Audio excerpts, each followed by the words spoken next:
ఏంటి మీరనేది? ముట్టత్తయ్య, కావాలంటే మీరు నా తల మీద చేయి పెట్టండి.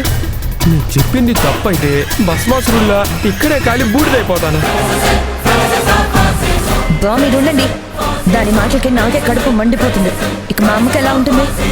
నా గురించి తారక్తో చెప్పాల్సిన అవసరం నీలవేణికేంటి? ఎందుకుండదమ్మా? అది ఇంటికి వచ్చిన దగ్గర నుంచి నీకు తారక్కి మధ్య దూరం పెంచుతూనే ఉంది కదా. మనం కళ్ళారా చూశాం కదా కాంచన. అంటే నీలవేణి అన్నయ్యతో అమ్మ గురించి ఉన్నవి లేనివి అన్ని కలిపి చెప్పిందంటారా? అలా చెప్పింది కాబట్టి ఇంట్లోకి దూసుకొచ్చి గట్టిగా కేకలేశాడు. తన మీద నీళ్లు కొట్టి లేపామని మన మీద ఇంత ఎత్తులు లేచాడు. అత్తయ్య అడ్డుకుంది కాబట్టి సరిపోయింది. అదే పని నేను చేసుంటే నా పీక పట్టుకోవడం, కాలర్ పట్టుకోవడం చేసుండేవాడు. నిజమే, రెచ్చ కొడితే తప్ప అంత కోపం రాదు ఎవరికైనా. అయినా పని మనిషిని వెనకేసుకొని రావడం ఏంటో నాకు అర్థం కావట్లేదు. పని మనిషిని ఎక్కువ చేసి మాట్లాడతాం కానీ తారక్ తనని మహారాణి కంటే ఎక్కువగా చూసుకుంటున్నాడు. అమ్మ వంక చూడనైనా చూడడు గాని దాన్ని మాత్రం అందలం ఎక్కిస్తాడు.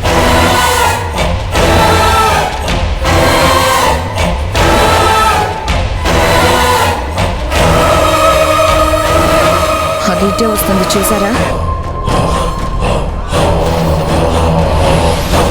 అడగండి అత్తయ్య, తనని కడిగి పారేయండి. తారక్ని ఎందుకు అలా రెచ్చగొట్టావని. హే నీలవేణి, చెప్పండి అమ్మగారు.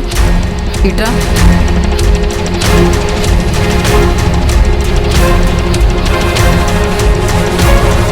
చెప్పండి అమ్మగారు.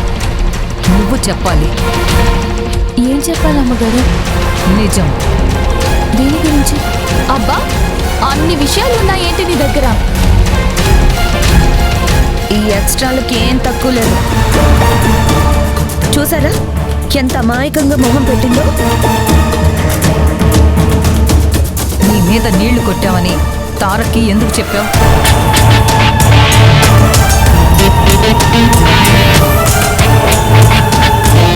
అడుగుతుంటే చెప్పవేందమ్మా? నేను తారక్ సార్తో ఏం చెప్పలేదు. ఏయ్, మా అమ్మ నీ మీద బకెట్తో నీళ్లు గుమ్మరించినందుకు నీ నిద్ర జడగొట్టిందని చెప్పావా? లేకపోతే ఉక్కిరి బిక్కిరి అయిపోయి ఊపిరి ఆడక ప్రాణం పోయినంత పని అయిపోయిందని కల్పించి చెప్పి తారక్ మా మీద కోప్పడేలా చేశావా? అయ్యో, నేనేం చెప్పలేదమ్మగారు. చెప్పకపోతే తనెందుకు అంత సీరియస్ అవుతాడు? అయ్యో దేవుడా, పాపం నీలవేణి అంటున్నాను. చిన్నయ్య గారికి నిజం చెప్పింది నేను. ఆ విషయం నీలవేణి తెలుసు. నా పేరు కానీ చెప్తే నా ప్రాణం తీసేలా ఉన్నారు. ఇప్పుడు ఏం జరుగుతుందో ఏంటో. చెప్పు, ఎందుకు అలా ఉసిగొలిపావు? దయచేసి నన్ను తప్పుగా అర్థం చేసుకోకండి అమ్మగారు. నేను తారక్ సార్ దగ్గరికి వెళ్ళి నా గురించి ఎందుకు గొడవ పడుతున్నారని అడిగానంతే. గొడవ పడ్డాక కాదు, గొడవ పడక ముందు ఏం చెప్పావని అడుగుతుంది మా అమ్మ. నేనేం చెప్పాను? అదే అడుగుతుంటే నేనేం చెప్పానని తిరిగి ప్రశ్నలు ఇస్తావేంటి? నీ మీద నీళ్లు కొట్టి నిన్ను గదిలో నుంచి ఈడ్చుకొచ్చానని తారక్కి నా మీద ఇంకా కోపం పెరిగేలా ఎందుకే చెప్పావు? నేను చెప్పలేదమ్మగారు. మరి ఎవరు చెప్పారు?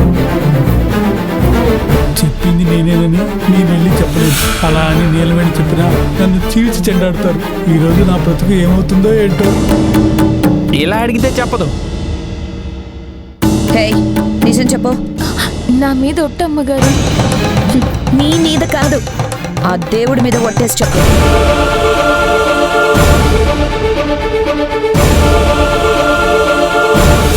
పదవే. అమ్మగారు పదమ్మా, నీలవేణి ఏం చెప్తుందో చూద్దాం.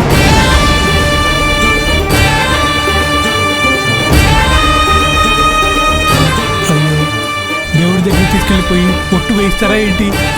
ఇప్పటి వరకు తను నా పేరు చెప్పకూడదు అనుకుని ఉండొచ్చు, కానీ ఇప్పుడైనా చెప్పేస్తే మంచిది. నన్ను 4 కొడతారు, లేకపోతే బయటికి పోమంటారు. నాకేమైనా పర్వాలేదు.